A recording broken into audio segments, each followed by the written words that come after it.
let me try to get this going on, and thank the organizers for letting me talk today. So the tale I'm going to be telling you guys today is about how can we measure magnetic field strength in molecular clouds, and in particular I'll be concentrating a little bit more on molecular clouds of the Gould band. All right, so we all have a basic idea that the dust polarimetric data basically traces the magnetic field that the gas is threaded in. All right, so polarimetric data normally looks like this one on the left. So basically headless vectors, because there is an ambiguity of 180 degree. Basically, we can only determine or tell what the orientation of the magnetic field is, but not the direction itself. Right. This is in particular from the ONC1 region in the Orion filament, taken with Sophia Hopplus. So although the polarimetric data give us direct information about the orientation of the magnetic field, it can also give us some indirect information about what the strength of the magnetic field is. And the idea is relatively simple. In this cartoon that is here, that is here, imagine that if the dust particles are around magnetic field that is really strength, then the turbulent motions in the gas itself will make the dust particles move around turbulently. And if the magnetic field is strong enough, you will see that they will not will not affect the shape of the magnetic field, that it will not deviate. If in the case of a magnetic field, of weak magnetic field, you can then see that since this particles align with the magnetic fields, the magnetic field aligns, then the turbulent motions will start modifying the shape of the magnetic field. So based on this relatively simple idea, several decades ago, two separate people, group of people, Davis and Chandrasekhar and Fermi, came up with this simple this simple approach. And they say, well, if we assume that these patterns that we see in the magnetic field through the polarimetric data are the result of an Alfvén wave in the gas and magnetic field, then we can associate the velocity of that, the velocity of propagation of this Alfvén wave to the dispersion in the magnetic field pattern and the velocity dispersion of the turbulent gas, basically, correct? So if we know that the velocity is proportional to these two terms that we have here, but we also know what the definition of an Alfvén wave is, we can then combine these two or equate these two terms, and in that way we can get we can then find a value of the magnetic field strength as this expression, and this is what we call the classical Dcf approximation. So basically says that you can, if you know the mass density, the velocity dispersion in your gas, and you can then estimate this dispersion in the magnetic field angles, then you should be able to get a good estimate of what the strength of the magnetic field is. Now, this approximation has several considerations and limitations. I mean, as you can imagine, the physical principle is relatively simple. It's just an Alfvén wave in sort of an ideal medium, right? So first, because the polarimetric data itself it's integrated along the line of sight, you have no access to any information of the component of the magnetic field in the line of sight. So you can only estimate the strength of the magnetic field in the plane of sky. Second, it is normally the velocity dispersions, the motion or the turbulent motions in the plane of the skies are difficult to estimate observationally. But if you assume that whatever the turbulence is doing in the line of sight is similar to what it's doing in the plane of sky, then you can use the line of sight dispersion in the line of sight dispersion velocity as this value here, although it corresponds, this expression kind of corresponds most to the plane of sky. That's on this isotropic assumption. And third, and it is really more important, the magnetic field itself has some, overall large scale shape that contributes to this dispersion of the magnetic field vectors. However, the balance, or if you remember in the question before, the balance between the terms, or I need to put it in different words, the deviation of the magnetic field from this large scale, it's only due to turbulent motions. Therefore, you need to be able to separate that dispersion of the angles from the large scale magnetic field from the small scale turbulent motion, because that is the term that actually, will tell you a more accurate value of magnetic field strength. Now, many people has studied this approximation, the Dcf approximation, and kind of accounted or express what are the limitations of this work. And some of them in many cases that that there is a correction factor that must be included here as this C if you don't take into account, for example, the separation of the scales for the magnetic field dispersion, or the fact that this expression seems to only work on subalbenic turbulence. All right. Now, once we get to this point, then basically the problem becomes on how do we get the ingredients that we have in this equation. And I'm going to talk first about the velocity dispersion and the mass density because they are a little bit more straightforward. So the mass density basically it has been historically estimated, or we have dealt with it mostly through the column density, and we get the column density from a spectral density energy fittings, basically like this example that we have here. That's for the OMC1 region. You collect as many spectral points that you have in wavelength points in the range of far infrared to maybe millimeter, and then you can then estimate the column density in that way. Now, to go from column density to actual mass density, the problem is that you need to have an idea of how depth is the cloud, okay? And for that, we have a method in particular that uses the polarimetric data to estimate that depth of the cloud. I'm gonna mention this later. Now, with respect to the velocity dispersion, this is a little bit of a contending point, because the thing is that to my understanding, what you really want is to have line emission from some molecular trace or some species that kind of coexist spatially with the dust. So you really need some form of emission that resembles the dust emission. Now, many people uses emissions from carbon data, which I haven't really had much experience with it, because most of the work that we have done, we have basically concentrated on this ammonia data. When we look at ammonia data, such as this plot that we have here, the ammonia emission seems to really,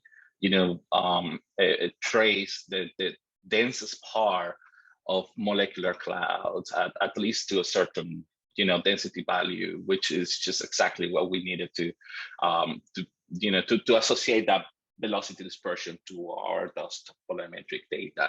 And one of the reasons why we try to avoid certain lines or certain carbon lines is because of the correction due to thermal motion, basically. So if the gas is really hot, then the turbulence or like the widening of the spectral lines will have a component that is just not just to the turbulence itself, but also because of the thermal motions of the molecules. So, all right. All right. Now, how do we calculate then that term that's related to the dispersion of the magnetic field itself? As I said, basically, if you were to calculate that dispersion as an actual variance term of a standard deviation, basically, as I mentioned before, basically you will have these two contribution, while you only want that contribution that is from the turbulent term in the second term in this equation here. Now, a couple of methods have been developed. There is this one called on-chart masking that basically blurs the polarimetric data and then take that difference between the average one of like the blurred data and the unblurred data, while the one that we prefer to use is this one based on a structured function, because it really separates, you can more easily quantify this separation of the component. How this structured function really works basically is it's an aggregate function that you calculate for an entire area, basically, in which you take different pairs of these vectors, these polarimetric vectors, and then you calculate the difference between them, and you basically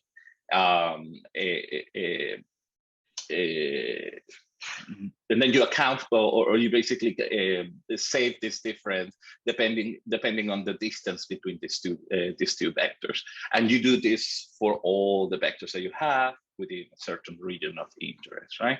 Now, for that specific difference between a pair of vectors, you can calculate the cosine of the difference, and then this function here. This function in particular is of interest because we know that the cosine of this angle of the angle is related to the magnetic field, at least the product of magnetic field in large scale and the turbulence. All right. So what we do, or what Hildebrand and Gould, who developed this method, did is like, well, we're going to model this function in particular as two terms. The first terms has all the description, or should have all the description from the turbulence, and the second term has the description due to the large scale component to a certain order, because it's the first term on expansion. Okay, so we concentrate on this first term because in the first term is where all the ingredients or all the information due to the small scale turbulent contribution is. And indeed, we will see that this term here corresponds to the ratio of the magnetic energy due to the turbulent component to the large scale component is really what we will need to use in the DCF method, the DCF expression to estimate the magnetic field strength. This term in here, in particular, what it's telling us is that we are assuming that the turbulence at these small scales is assumed to be Gaussian in form, and that also the size, the beam size of the polarimetric observation is kind of blurring a little bit the information. So basically, we're saying that if the turbulence, which is characterized by this delta parameter here, is comparable of less or smaller than the beam size, basically you are losing information from the how much the turbulence is contributing to the dispersion of the structure function. Capital delta prime here, which is a term, a parameter called the effective depth of the cloud. It is indeed what we use as estimate of the depth of the cloud, and it basically corresponds to the width of our autocorrelation function of the polarized intensity. So basically, we look at what the polarized intensity is in our observations, and we calculate how much it looks as itself as you move in different directions. And then you look at that function and you assume, well, if my turbulence is kind of, or my gas distribution is kind of isotropic, I can say that the width that I see in this autocorrelation function in the plane of sky could also be applied in the line of sight. However, our experience has told us that the estimates of the magnetic field strength are highly dependent on how you calculate this parameter in particular. All right, so this is an example of how this structure function looks. And basically, as I mentioned, this is an expansion to the first term. So basically, this expression it's only applicable to a certain a range of spatial scales. This one here on the shade on the shaded box. And then in these three plots that we have here, basically what we show is the contribution from each one of these terms. This line here, which is just linear in L squared, corresponds to this term, the second term. In the middle, we have exactly the same term. It's just with L instead of L squared. And then in the lower, in the bottom plot, we actually see the contribution only from the first term. And then what we really want to do is, after we do this separation of the whole function, take away the large scale contribution, is to fit this term, this function, with basically this Gaussian form that we have here. And what we really want to see is to see this function to be wider than the shape of the observation being, which is assumed to be Gaussian as well, because this is the only way that, as I mentioned, we can say that the turbulence, we can truly qualify what the contribution from the turbulence is to this dispersion. All right. So basically, once we have done this whole analysis, we will move from this expression, which originally had the sigma phi value, to be replaced by this ratio of the ratio of magnetic energies. All right. So we applied this method originally to the polarimetric data that I showed before from Hawk Plus. How am I doing in time? You have about 5 minutes left.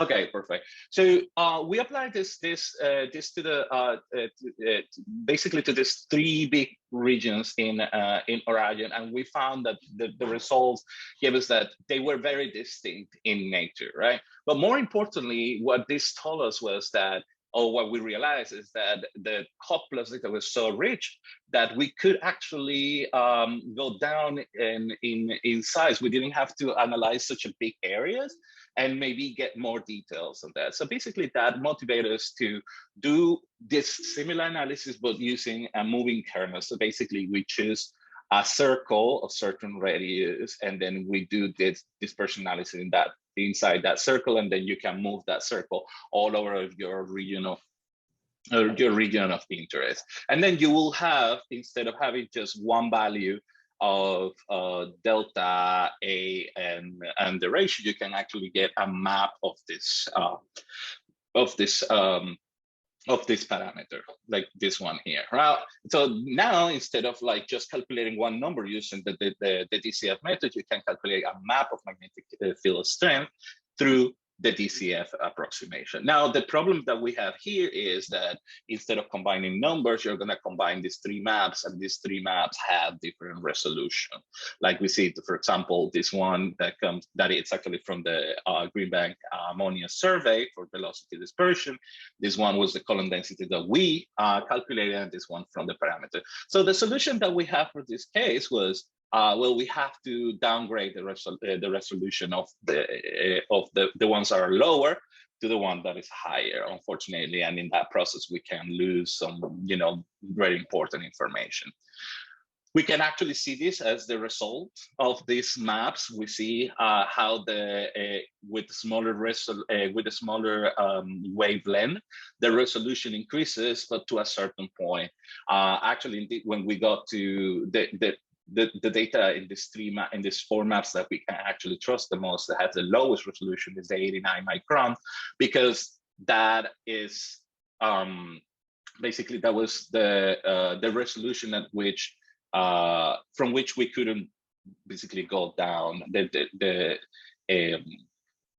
While the 53 micron data had lower resolution in polarimetric, the velocity dispersion data had higher, so we had to actually downgrade that one, and then that's why we see this structure here kind of disappear. But what is really interesting in these maps is that we see this strong magnetic field really close to the BNKL object, at least in these two wavelengths, and then at a shorter wavelength, which we believe traces a different type of dust, possibly, then you see this strong magnetic field kind of disappear, creating this cavity. This sort of magnetic field cavity. Now, one of the reasons why we want to create this kind of maps is because by knowing the distribution of the magnetic field and the distribution of the mass, you can calculate this ratio of mass to magnetic field flux, which basically tells you what are the areas in your molecular cloud that are more prone to gravitational collapse and star formation. This is just a good example. Basically, red is where the magnetic field dominates, and blue is red is where the gravitational collapse dominates, and blue is where the magnetic field dominates. Now, this particular work that we did only for Orion motivated us to go further and try to do some similar work with other molecular clouds. So we are currently working on a similar project of creating magnetic field strength maps for some hot plus polarimetric data that it's in archive, that specifically we know that we can match with observations that will give us velocity dispersions. Like in the case of the Greenback ammonia survey, it provides us with ammonia observations for these four molecular clouds in the Gould belt. Although the distribution of polarimetric data is very non-homogeneous in this case. And that's why then we decided that we wanted to use this survey, this ammonia survey, as a footprint for a future to obtain new observations. We actually proposed and got approved certain hours on Sophia to map this whole area where the ammonia emission was coming from, or was detected, with the GVT, and possibly construct maps of magnetic field in a similar way. However, only 4 hours of this survey were observed before Sophia's shut down, unfortunately, and we were only able to get one field view with the E band, which is the band that has the largest beam size, which is basically corresponds to this little area here. So moving forward, we're currently working this, but moving forward, I'm thinking of how perhaps this how this kind of research can benefit from the capabilities of the Greenback telescope. Is this big surveys, as I said, are a great idea. It really motivates to other surveys to be perform, and we'll have to see in the future what other dust polarimetric instrument might come up that could be used for this. Some things in particular that I would like to see, but I don't know really if these are, is like what other molecules might be out there that could give us better information or similar information to the ammonia, specifically in perhaps targets that are not like molecular clouds. And then, of course, this is probably a little bit too much to ask, but it's the resolution problem, in the sense that sometimes with polarimetric data, we can get good resolutions, but then we are limited by the resolution of this auxiliary data that we use. Sorry for going over time, and thank you very much. Thank you, Jordan. Yeah, so the Dcf approximation assumes an ensemble average, but as you were showing, you only have a few tens of cells in your N numbers. So that opens the possibility that you have statistical fluctuations be confused with what you think are the real maps.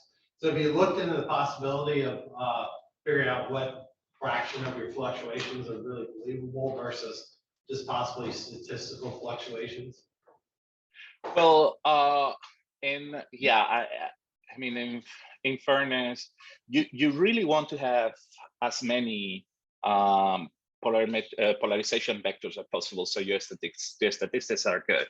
So what we did in particular with the map making process was like we try several sizes until we really found a size that will basically maximize chi-square value between our model and our the dispersion function. This doesn't happen when you do it for large areas because you have so many vectors there that you really, you know, after at some point your vectors, your large scale vectors, or the vectors at small scale don't modify the structural function anymore. Instead, start contributing to the tail of it. But the way that we dealt with that was basically by trying trying different sizes of kernels, and certainly, you know, when we have less vectors, like in smaller observations, then those statistical fluctuations have to be taken into account. Do we have any questions from our participants on Zoom that are not in the room and on Zoom? If not, is any questions in the room? Otherwise, I would like to thank our speaker.